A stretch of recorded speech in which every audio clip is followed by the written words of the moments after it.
ವಿರುದ್ಧ ವಿಪಕ್ಷ ಬಿಜೆಪಿ ಸಮರ ಸಾರೋದಕ್ಕೆ ಮುಂದಾಗಿದ್ದು ಇಂದು ಫ್ರೀಡಂ ಪಾರ್ಕಿನಲ್ಲಿ ಬೃಹತ್ ಪ್ರತಿಭಟನೆ ನಡೆಸಲಿದೆ. ಸಿಎಂ ಡಿಸಿಎಂ ರಾಜೀನಾಮೆಗೆ ಕೇಸರಿ ಬ್ರಿಗೇಡ್ ಬಿಗಿಪಟ್ಟನ್ನ ಹಿಡಿದಿರುವಂತದ್ದು. ಹೀಗಾಗಿ ಇಂದು ಫ್ರೀಡಂ ಪಾರ್ಕ್ನಲ್ಲಿ ಬಿಜೆಪಿ ಬೃಹತ್ ಪ್ರತಿಭಟನೆಯನ್ನ ಹಮ್ಮಿಕೊಂಡಿದೆ. ಬೃಹತ್ ಹೋರಾಟದ ಜೊತೆಗೆ ಸಿಎಂ ಮನೆ ಮುತ್ತಿಗೆಗೂ ಕೂಡ ನಿರ್ಧರಿಸಲಾಗಿದೆ ಅನ್ನೋದರ ಕುರಿತು ಮಾಹಿತಿ ಸಿಕ್ಕಿರುವಂತದ್ದು. ದುರಂತದಲ್ಲಿ ಮಡಿದವರ ಕುಟುಂಬಸ್ಥರಿಗೂ ಕೂಡ ಆಹ್ವಾನ ನೀಡಲಾಗಿದೆಯಂತೆ. ಅಂದ್ರೆ ಚಿನ್ನಸ್ವಾಮಿ ಸ್ಟೇಡಿಯಂ ಕಾಲ್ತುಳಿತ ಪ್ರಕರಣವನ್ನ ಜೀವಂತವಾಗಿಡೋದಕ್ಕೆ ಬಿಜೆಪಿ ತಂತ್ರವನ್ನ ರೂಪಿಸಿದ್ದು. ಈ ಒಂದು ಕೇಸ್ ವಿಚಾರಕ್ಕೆ ಸಂಬಂಧಪಟ್ಟಂತೆ ಈ ಘಟನೆಗೆ ಸರ್ಕಾರವೇ ಕಾರಣ. ಸರ್ಕಾರ ನೈತಿಕ ಹೊಣೆಯನ್ನ ಹೊತ್ತುಕೊಂಡು ಸಿಎಂ ಡಿಸಿಎಂ ಹಾಗೆ ಹೋಮ್ ಮಿನಿಸ್ಟರ್ ರಾಜೀನಾಮೆಯನ್ನ ನೀಡಬೇಕು ಅಂತ ಹೇಳಿ ವಿಪಕ್ಷ ಬಿಜೆಪಿ ನಾಯಕರು ಇಂದು ಫ್ರೀಡಂ ಪಾರ್ಕ್ನಲ್ಲಿ ಬೃಹತ್ ಪ್ರತಿಭಟನೆಯನ್ನ ಹಮ್ಮಿಕೊಂಡಿದ್ದಾರೆ.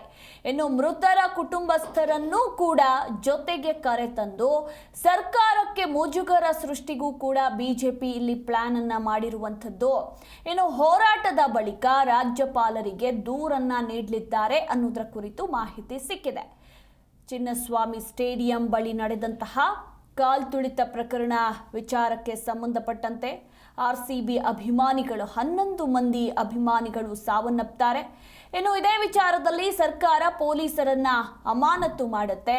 ಪೊಲೀಸ್ ಕಮಿಷನರ್ ಬಿ ದಯಾನಂದ್ ಸೇರಿದಂತೆ ಇನ್ನೂ 4ರನ್ನ ಸರ್ಕಾರ ಅಮಾನತು ಮಾಡುತ್ತೆ. ಈ ಒಂದು ಅಮಾನತನ್ನ ಖಂಡಿಸಿ ಇದರಲ್ಲಿ ಪೊಲೀಸರದು ಏನು ತಪ್ಪಿಲ್ಲ, ಪೊಲೀಸರು ಈ ಒಂದು ಸಂಭ್ರಮಾಚರಣೆ ಈಗ ಬೇಡ ಅಂತ ಹೇಳಿದ್ರು ಕೂಡ ಸರ್ಕಾರ ಕೇಳಲಿಲ್ಲ.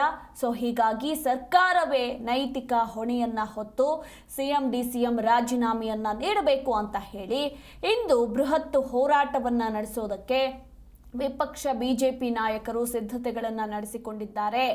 ಇನ್ನೇನು ಕೆಲವೇ ಹೊತ್ತಿನಲ್ಲಿ ಬಿಜೆಪಿ ರಾಜ್ಯಾಧ್ಯಕ್ಷ ಬಿವೈ ವಿಜಯೇಂದ್ರ ಹಾಗೆ ಪ್ರತಿಪಕ್ಷ ನಾಯಕ ಆರ್ ಅಶೋಕ್ ನೇತೃತ್ವದಲ್ಲಿ ಬೆಂಗಳೂರಿನ ಫ್ರೀಡಂ ಪಾರ್ಕ್ನಲ್ಲಿ ಧರಣಿ ಶುರುವಾಗಲಿದೆ. ಇನ್ನು ಈ ಒಂದು ಪ್ರತಿಭಟನೆಯಲ್ಲಿ ಭಾಗಿಯಾಗೋದಕ್ಕೆ ದುರಂತದಲ್ಲಿ ಮಡಿದವರ ಕುಟುಂಬದ ಸದಸ್ಯರಿಗೂ ಕೂಡ ಆಹ್ವಾನವನ್ನ ನೀಡಲಾಗಿದೆ ಅನ್ನೋದರ ಕುರಿತು ಮಾಹಿತಿ ಸಿಕ್ಕಿರುವಂತದ್ದು. ಈ ಮೂಲಕ ಮೃತರ ಕುಟುಂಬಸ್ಥರ ಜೊತೆಗೆ ಪ್ರತಿಭಟಿಸೋ ಮೂಲಕ ಸರ್ಕಾರಕ್ಕೆ ಡ್ಯಾಮೇಜ್ ಮಾಡಲು ಬಿಜೆಪಿ ತಂತ್ರಗಾರಿಕೆಯನ್ನ ಮಾಡಿರುವಂಥದ್ದು.